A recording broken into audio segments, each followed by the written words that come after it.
Shiv time में आप सबका स्वागत है। मैं रश्मि शर्मा, कैमरामैन टाइम है।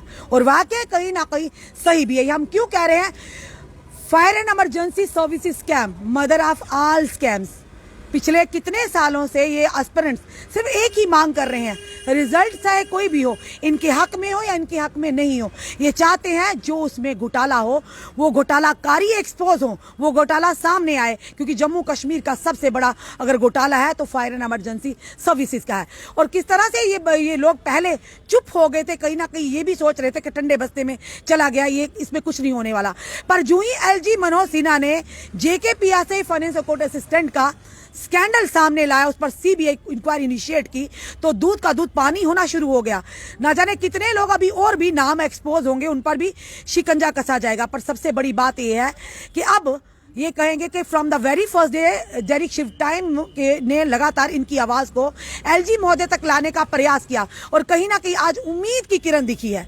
सुबह हमने इनका प्रोटेस्ट दिखा था, आज इसलिए फिर से हमें आना पड़ा इनको लाइव लेकर, क्योंकि एलजी मनोज सिन्हा जी से मिले, उन्हें इन्हें आश्वास किया कि लगभग यानी कम से कम भी अगर कहें तो एक हफ्ते के अंदर ऐसा ट्वीट होगा जिनसे इनको कहीं ना कहीं राहत होगी। उनका जो विश्वास है एलजी मनोज सिन्हा पर, क्योंकि फिर से ये तब आना शुरू हुए सड़कों पर जब इन्होंने देखा कि एलजी मनोज सिन्हा ने जेकेपीएसआई और फाइनेंस अकाउंट असिस्टेंट के स्कैम को बाहर लाया। चलिए जानने का प्रयास किए करेंगे, क्या लगता है उम्मीद आज इसकी बार उम्मीद खरी उतरेंगे। जी क्या कहना चाहोगे? जी मैम, आज 11 बजे हम जो 3 यहाँ पे भाई लोग बैठे हैं और अभिनय साहब शर्मा जी के बहुत हम आभारिक है, वो हमारे साथ चले और अपॉइंटमेंट करवाई एलजी साहब से। और एलजी साहब ने यहाँ पे आश्वासन यही दिया है कि इस पे इंक्वायरी ऑलरेडी जो है इनिशिएट की गई थी, जो कि हाइड चल रही थी, जो गुप्त चल रही थी।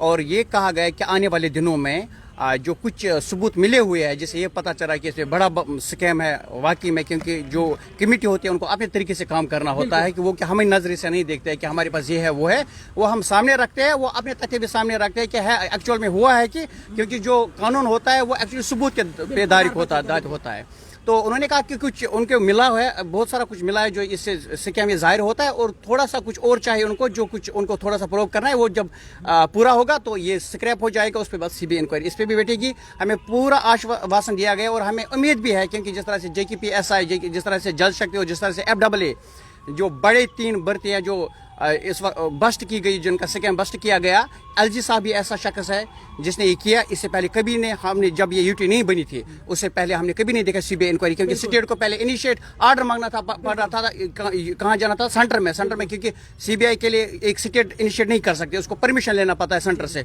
लेकिन ये जब यूटी बनी तो ये चीज़ यहाँ पे मिली कि जो भ्रष्टाचार हो रहा है वो नंगा हो रहा है यहाँ पे, जिस तरह से 3 स्कैम है नंगा हो गए, और ये सबसे बड़ा जो स्कैम है ये अभी नंगा होने वाला है। इसको एलजी साहब ने बताया करेगा और हमें पूरा विश्वास करके रहेगा। एक बार फिर से आपको आश्वास किया एलजी महोदय ने, तो क्या लगे उम्मीद की किरण जाग गई है? जी मैम, उम्मीद की किरण तो जागी ही है। तो वो तो 3.5 महीने पहले भी जागी थी, तो बट उसके बाद एलजी साहब ने कोई इस पे हमें लगा, हमारे एंड से हमें लगा कि शायद एलजी साहब इस तरह खुल के सामने नहीं ना आए, आपने सबूतों के आधार को लेकर नहीं आए। अब जब लग लेकर आए तो एलजी साहब ने इस पर संज्ञान लेना शुरू कर दिया। नहीं मैम, एक्चुअल में हुआ क्या था कि हम पहले से सड़कों पे आए थे, तो जो ब्यूरोक्रेट्स थे या हम जो आला अधिकारी है, तो उन्होंने जो हमारी आवाज़ है वो दबाई, ठीक है, उसको एलजी तक पहुंचने ही नहीं दिया। तो हम कहीं पे प्रोटेस्ट करते थे, जैसे सैटरडे को लिस्ट आउट हुई, हमने संडे को जो है प्रोटेस्ट किया, बट प्रोटेस्ट की बनक लगी थी होम डिपार्टमेंट को, तो बहुत सारी फोर्स डिप्लॉय की गई थी श्रीनगर में, और हमें एक पार्क में बंद कर दिया गया था उस दिन, ठीक है मैम। एक पार्क में हम सबको बंद इकट्ठा उस पार्क में हमें भेज दिया, बाहर से गेट बंद कर दी गई, बाहर से बहुत सारी फोर्स थी वहाँ पे, तो उस टाइम भी हमें प्रोटेस्ट नहीं करने दिया। तो सब हमने दबाव बनाया गया था बहुत ज्यादा मैम, यानी घोटालाकारियों को खबर हो मैम। संडे को शाम को लिस्ट निकलती है, सॉरी सैटरडे को शाम को लिस्ट निकलती है, ज्वाइनिंग होती है। संडे को जब हम श्रीनगर जाते हैं प्रोटेस्ट करने के लिए, तो संडे को बहुत ज्यादा फौज वहाँ पे डिप्लॉय की गई थी, बहुत ज्यादा पुलिस डिप्लॉय की गई थी, ठीक है मैम। जैसे ही हम वहाँ पे आए तो पुलिस ने हमें पार्क में ले गए, बाहर से गेट बंद किया और फिर गेट से बाहर आने ही नहीं दिया हमें। तो हमने जो है मैनेज कर लिया, हम प्रेस कॉलोनी पहुंच गए श्रीनगर, तो वहाँ पे हमें लाठियाँ बरसाई गई, ठीक है, डंडे बरसाए गए, लड़कों को पुलिस ने उठा लिया वहाँ पे, ठीक है मैम। तो अगर हम देखें कि घोटालाकारी वहीं पे ज्यादा छुपे हुए हैं, वही यही सामने नजर आता है। तो ऐसा कुछ नहीं मैम, सुनने में आया है कि जो क्या होम सेक्रेटरी थे इसके, जो उस टाइम होम सेक्रेटरी थे, उनके घर में काम करने वाला, बर्तन धोने वाला एक बंदा है, उसको भी ये जॉब मिली है और वो ओवर एज भी हो चुका था। तभी तो फिर आपको उन्होंने बंद किया ना। तभी तो बंद किया मैम, तभी तो खुलासे करोगे बड़े बड़े तो कहीं ना नकेल तो उन पर भी कसेगी। मैम रोज रोज हम नई नई न्यूज़ सुनते हैं कि इसमें ये ऐसा हुआ था ऐसा हुआ था, हमें भी शौक लगता है कि होम सेक्रेटरी का बर्तन धोने वाला घर का नौकर इसमें जॉब हासिल कर गया। वो भी क्वालिफाइड है, वो तो सिर्फ किताबें वो तो किताबें देखते रह गए मैम। अभी हमारी एक बात हुई थी मैम के साथ, तो मैम ने कहा कि ये इनकी जो डिग्री है वो व्हाट्सएप डिग्री है। जैसे लास्ट टाइम डिपार्टमेंटल इंक्वायरी हो गई थी तो वहाँ पे एक बंदे को बोला गया था जिसकी सिलेक्शन हो गई थी, उसको बोला गया था कि आई विटनेस के खिलाफ लिखो स्टेटमेंट कि मैं इसको नहीं जानता, ठीक है। तो उसने लिखा MAIN मैं GAZNAF गजनफर KO को NAHI नहीं जानता। जैसे वो व्हाट्सएप चैट कर रहा था वहाँ पे, ठीक है, उसको मैथमेटिक्स की स्पेलिंग नहीं आई, स्पेलिंग नहीं आती थी, ठीक है। तो जो डिप्टी डायरेक्टर साहब वहाँ पे बैठे थे वो शर्मिंदा हो गए। उन्होंने कहा कि इसमें तो बहुत बड़ा घोटाला हुआ। उसने उसको बोला आपको किसने डिपार्टमेंट लाया, किसने लाया? तो ये तो दूर से लगता है इसमें बहुत बड़ा स्कैम हुआ है। वहाँ पे वीडियोग्राफी हुई, ठीक है। अगर वो वीडियोग्राफी भी अभी मीडिया के सामने लाई जाए, पब्लिक डोमेन में लाई जाए, ठीक है, या LG साहब को दी जाए या कमेटी को दी जाए तो वहाँ से भी दूध का दूध और पानी का पानी निकल जाएगा। चलिए, आपकी मेहनत है ये कहेंगे रंग लाई है कि लगातार आपने ये प्रयास किया। आप यही चाहते थे रिजल्ट चाहे कुछ भी हो कि दूध का दूध और पानी का पानी हो। जो लोग फेक डिग्रियों के नाम पर जो नौकरियां लेकर बैठे हैं, जो आपका अधिकार है देखा जाए तो वो तो बात की बात है, जब सिलेक्शन होगी जो भी होगा लिस्ट में सामने दूध का दूध पानी का आएगा। पर सवाल ये कि पढ़ लिख कर कहीं ना कहीं अफसोस होता था ना कि जो पढ़ा लिखा जिसको ABC नहीं पता तो वो आज नौकरी कर रहा है और आप लोग हाईली क्वालिफाइड होकर आप दर दर की ठोकरें खा रहे हैं। बिल्कुल रश्मि मैम, यही तो हमने आज गवर्नर साहब से यही पूछा है कि इसमें मैक्सिमम 8th वाले 10th वाले और 12th वाले जिनने सिलेक्शन हासिल की है और जो रह गए PhD होल्डर्स PG होल्डर्स रह गए जो 8th 10th और 12th उन्होंने उनकी काबिलियत उनको ज्यादा हाँ, 8th और 10th वालों की। बिल्कुल मैम, उन्होंने 96 मार्क्स हासिल किए। हम तो PhD होल्डर्स है, M.Com मैंने खुद भाई हम 96 तो हम भी ना ले पाते। वही तो मैम, हम 90 से तो ऊपर मैंने M.Com किया है, मैंने 71 मार्क्स लाए हैं। 8th वाले बंदे ने 96 मार्क्स किए। How it is possible? मैंने गवर्नर साहब को बताया हम तो नौकरी नहीं मांग रहे, हम तो CBI इंक्वायरी मांग रहे हैं। अगर जिस हमें उम्मीद की किरण तब जागी जब गवर्नर साहब ने PSI FAA और JEE लिस्ट स्क्रैप किया है। तो हम खुद गवर्नर साहब से मिले, गवर्नर साहब ने कहा ये मेरे संज्ञान में आया है, अब मैं इस पर स्ट्रिक्ट एक्शन लूंगा। इसमें जो जिसने भ्रष्टाचार किया है अब वो जेल जाएंगे। तो उसने कहा कुछ दिनों के लिए इसका स्टेटमेंट आएगा, हमें ये जो दुनिया मतलब उम्मीद पे कायम और दायम है। तो हम यही कहना चाहते हैं आपके चैनल के माध्यम से, हम गवर्नर साहब से मतलब मोहतबना गुजारिश करते हैं कि आपने हमें आश्वासन दे दिया कि मैं इस पर स्ट्रिक्टली एक्शन लूंगा आने वाले दिनों में। तो इंशाल्लाह हमें उम्मीद है कि वो स्ट्रिक्ट एक्शन लोगे। जिन्होंने ये भ्रष्टाचार किया है वो जेल के सलाखों के पीछे होने चाहिए। वो अभी घूम रहे हैं, लग रहा है उन्होंने कोई मतलब कुछ भी नहीं किया है। हम श्रीनगर से यहाँ जम्मू आ गए हैं क्योंकि मैं प्राइवेट स्कूल में काम कर रहा हूँ, 3000 मेरी सैलरी है। मैं श्रीनगर से जम्मू आ रहा हूँ, मेरा खर्चा हो रहा है 1500 और रिटर्न में हो रहा है 3000 सब। एक महीने का जो मेरी सैलरी है वो खत्म हो जाती है। वो पैसे मैं कहाँ से लाऊं? हम वो पैसे कहाँ से लाएंगे? ये जो मेरे पीछे आप ये भीड़ देख रहे हो ये फायर सर्विस की भीड़ है। तो हम यही चाहते हैं कि इसमें CBI इंक्वायरी होनी चाहिए। अगर नहीं तो ये लड़के गलत रास्ता इख्तियार करने में मजबूर हो जाएंगे। ये तो ड्रग्स में मुब्तला होंगे, ये सुसाइड करेंगे। तो हम यही चाहते हैं कि हम जम्मू आए हैं, LG साहब से हमारी बात यही हुई कि इसमें जो जिन्होंने भ्रष्टाचार किया उनके खिलाफ कानूनी कार्रवाई होनी चाहिए।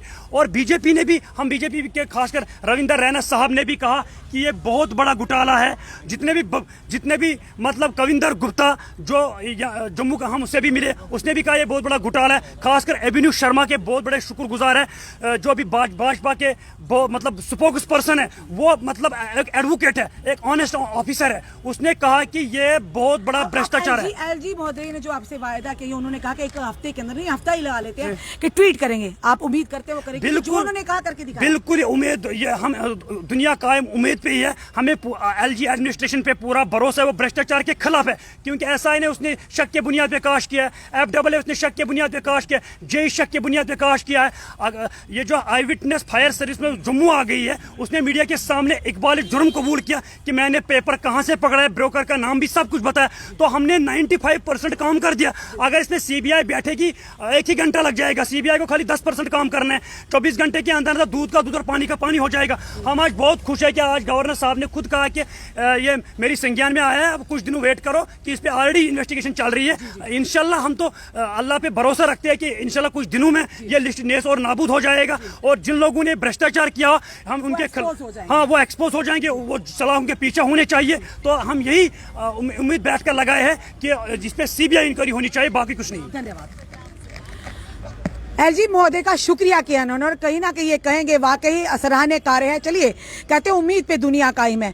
यानी फाइनेंस और असिस्टेंट की बात करें या जेकेपीएसआई की बात करें तो बड़ी मेहनत करनी पड़ी। एलजी महोदय ने कहा था कि बेईमानों को छोड़ो मत, ईमानदार को छेड़ो मत।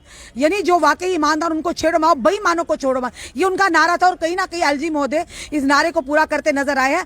और जब उन्होंने जेकेपीएसआई फाइनेंस और असिस्टेंट के घोटाले को बाहर लाया, इन्हें उम्मीद दी और वो घोटाला सिर्फ यानी उन्होंने आशंका थी कि हुआ है और वो वाकई बाद में निकला। ये लोग तो थाली में परोसा हुआ थाल सामने ला रहे हैं, आप उठाइए और निकालिए बाहर आखिर है क्या इस चीज में। तो पूरा इन्होंने आधा काम तो कर दिया है। अब एलजी महोदय ने इन्होंने 1 हफ्ते का टाइम दिया है। अब देखते हैं एलजी महोदय कितनी जल्दी इस पर सीबीआई जांच की आदेश देते हैं और कौन कौन, यानी ये जरूर कहेंगे इस आदेश से उन घोटालाकारियों की नींदें तोड़ जाएंगी जनाब, क्योंकि इन लोगों का लंबा संघर्ष है। इन पर धमकियां भी इन्हें आई गई, इनसे जान की मारने की धमकियां दी गई, इन्हें परेशान किया गया, फिर भी इन लोगों ने उम्मीद नहीं छोड़ी और वो उम्मीद की किरण आज इन्हें फिर से दिखी जब एलजी साहब ने कहा है कि जब 1 हफ्ते के अंदर आपको कोई ना कोई रिजल्ट जरूर मिलेगा, कोई ना कोई पॉजिटिव रिस्पांस जरूर मिलेगा। चलिए उम्मीद पे दुनिया कायम देखना यह है कि 1 हफ्ते के बाद एलजी मनोज सिन्हा जी ट्वीट क्या करते हैं, क्या वो ट्वीट इन लोगों के लिए खुशी का माहौल लेकर आएगा और उन लोगों के लिए जिन्होंने घोटाला किया गया दुख का माहौल लेकर आएगा। चलिए देखते फिर से कहेंगे कि उम्मीद करते हैं, इन लोगों की भी उम्मीद है और हम अपने चैनल के माध्यम से भी कह रहे हैं, पहले दिन से हमने इस इशू को उठाया और उम्मीद करते हैं एलजी महोदय जल्द से जल्द, यानी हफ्ता नहीं हफ्ते के अंदर ही जल्द से जल्द सीबीआई की जांच का आदेश देंगे। अपने कमेंट, अपने सुझाव जरूर दीजिए। इस वीडियो को जितना सके शेयर कीजिए। जुड़े रहिए हमारे साथ अगले अपडेट के लिए। जय हिंद, जय भारत।